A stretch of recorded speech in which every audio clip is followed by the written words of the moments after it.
ഇപ്പം ഇതൊക്കെ നോക്കാൻ കഴിയുന്ന ആൾക്കാരുണ്ട് അല്ലേ? ആണോ? ഞാൻ ചാലക്കുടി എൻ്റെ ആശ്രമത്തിൽ വെള്ളം എനിക്ക് വേണം.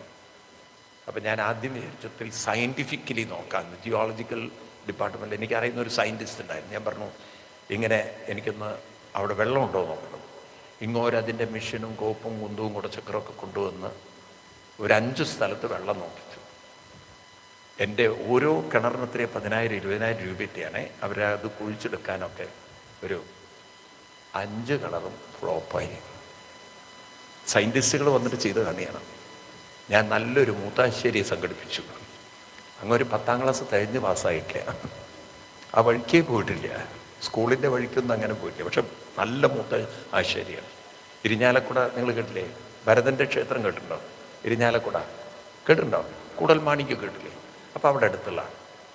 അപ്പോൾ അദ്ദേഹത്തിനെ വിളിച്ച് ഞാൻ അദ്ദേഹത്തിനോട് പറഞ്ഞു ഒന്ന് നോക്കണം. ഓ അതിനെന്താ പ്രയാസം. അദ്ദേഹത്തിൻ്റെ പൂജയൊക്കെ കഴിഞ്ഞ് അവിടെ നിന്ന് പൂജയൊക്കെ ചെയ്ത് അദ്ദേഹം എന്തൊക്കെയോ സാധനമൊക്കെ ആയിട്ട് നടന്ന് ഒരു സ്ഥലത്ത് എന്നോട് പറഞ്ഞു, സ്വാമി ഇവിടെ 10 കോല് പോയാൽ നിങ്ങൾക്ക് വെള്ളം കിട്ടും. 9.5 കോലിൽ വെള്ളവും കിട്ടി. നിങ്ങൾ പറയും ആരെ വിളിക്കുക, ആര് പറയുന്നതാണ് കറക്റ്റ്? മനസ്സിലായില്ലേ? അത്ര കറക്റ്റാണ് അവരുടെ ആ ഉപാസനയുടെ ശക്തിയാണത്. മനസ്സിലായില്ലേ?